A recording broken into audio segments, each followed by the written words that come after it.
नमस्कार दोस्तों, स्वागत है आप सभी का अपने YouTube चैनल शिव पार्वती धार्मिक कथा में।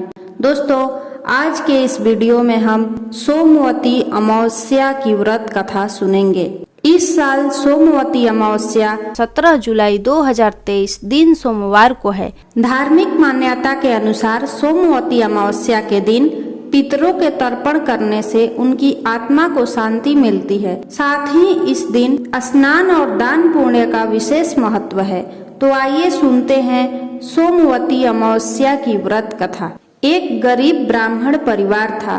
उस परिवार में पति पत्नी के अलावा एक पुत्री भी थी। वह पुत्री धीरे धीरे बड़ी होने लगी। उस पुत्री में समय और बढ़ती उम्र के साथ सभी स्त्रियोचित गुणों का विकास हो रहा था। वह लड़की सुंदर, संस्कारवान एवं गुणवान थी, किंतु गरीब होने के कारण उसका विवाह नहीं हो पा रहा था। एक दिन उस ब्राह्मण के घर एक साधु महाराज आए। वो उस कन्या के सेवा भाव से काफी प्रसन्न हुए।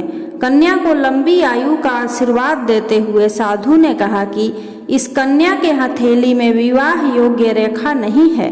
तब ब्राह्मण दंपति ने साधु से उपाय पूछा कि कन्या ऐसा क्या करे कि उसके हाथ में विवाह योग बन जाए। साधु ने कुछ देर विचार करने के बाद अपनी अंतर्दृष्टि से ध्यान करके बताया कि कुछ दूरी पर एक गांव में सोना नाम की धोबिन जाति की एक महिला अपने बेटे और बहू के साथ रहती है, जो बहुत ही आचार विचार और संस्कार संपन्न तथा पति परायण है। यदि यह कन्या उसकी सेवा करे और वह महिला इसकी शादी में अपने मांग का सिंदूर लगा दे, उसके बाद इस कन्या का विवाह हो तो इस कन्या का वैधव्य योग मिट सकता है।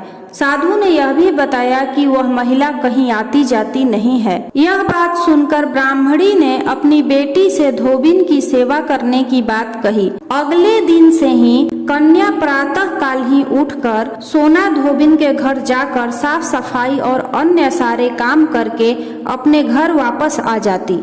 एक दिन सोना धोबिन अपनी बहू से कहने लगी कि तुम तो सुबह ही उठकर सारे काम कर लेती हो और पता भी नहीं चलता। बहू ने कहा, माँ जी, मैंने तो सोचा कि आप ही सुबह उठकर सारे काम खुद ही खत्म कर लेती हैं। मैं तो देर से उठती हूँ। इस पर दोनों सास बहू निगरानी करने लगी कि कौन है जो सुबह ही घर का सारा काम करके चला जाता है। कई दिनों के बाद धोबिन ने देखा कि एक कन्या मुंह अंधेरे घर में आती है और सारे काम करने के बाद चली जाती है। जब वह जाने लगी तो सोना धोबिन उसके पैरों पर गिर पड़ी। पूछने लगी कि आप कौन हैं और इस तरह छुप कर मेरे घर की चाकरी क्यों करती हैं।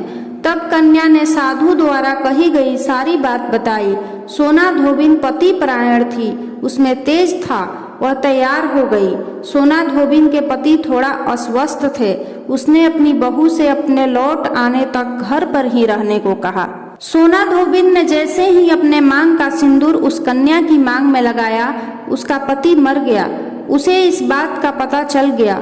वह घर से निराजल ही चली थी। यह सोचकर कि रास्ते में कहीं पीपल का पेड़ मिलेगा तो उसे भंवरी देकर और उसकी परिक्रमा करके ही जल ग्रहण करेगी। उस दिन सोमवती अमावस्या थी। ब्राह्मण के घर मिले पुए पकवान की जगह उसने ईंट के टुकड़ों से 108 बार भंवरी देकर 108 बार पीपल के पेड़ की परिक्रमा की और उसके बाद जल ग्रहण किया। ऐसा करते ही उसके पति के मुर्दा शरीर में वापस जान आ गई। धोबिन का पति वापस जीवित हो उठा। इसलिए सोमवती अमावस्या के दिन से शुरू करके जो व्यक्ति हर अमावस्या के दिन भंवरी देता है, उसके सुख और सौभाग्य में वृद्धि होती है।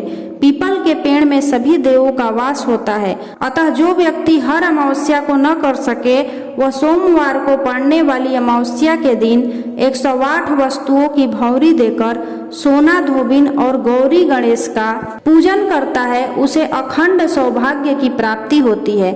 उम्मीद है आपको सोमवती अमावस्या की व्रत कथा अच्छी लगी होगी। यदि आपको यह कथा पसंद आई हो तो इसे लाइक करें, वीडियो को ज़्यादा से ज़्यादा शेयर करें और चैनल को सब्सक्राइब जरूर करें। हर हर महादेव।